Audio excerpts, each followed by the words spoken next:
The launch of the Green Finance Taxonomy is seen as an important step in the country's journey towards a sustainable future as it continues to navigate the challenges of climate change.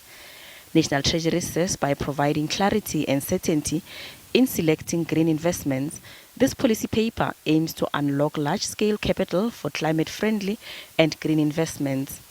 National Treasury's Vukile Davidson says the Green Finance Taxonomy is an instrument to let people who want to invest in resilient green energy projects understand exactly what those are and standardize definitions across the system and identify which assets are making a significant contribution to the reduction of emissions. The Green Finance Taxonomy is really a classification system of what assets and projects actually are green. And under that framework, we have three pillars. One is that the green asset must make a substantial contribution to reducing emissions. The other is that it must not do significant harm to another part of the system.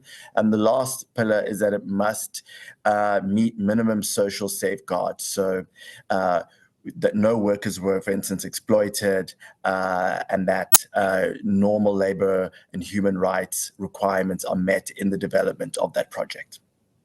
Davidson says this is aimed at making investments easier for international investors with a sustainable finance policy that is internationally aligned. A very important aspect for us in developing the Green Finance Taxonomy was to make sure that we don't make it more difficult for European-based investors who want to invest in South Africa to do so. So as much as possible, we've looked to align areas to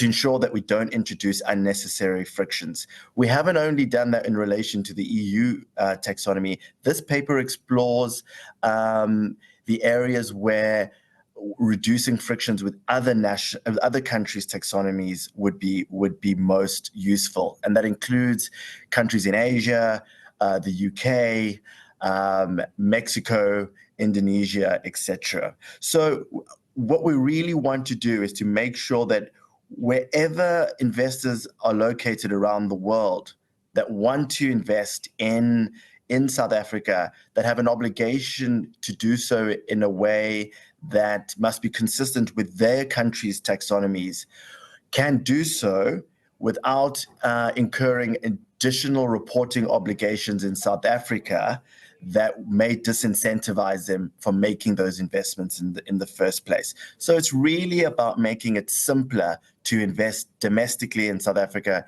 in the assets and the projects that are critical for us to move to a lower carbon intensity economy.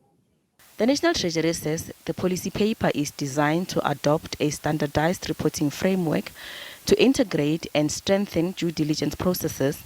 It will also promote more flexible common ground social safeguards, helping investors and companies face fewer barriers when navigating different sustainable finance policies. Gloria Sefako Musi, SABC News, Johannesburg.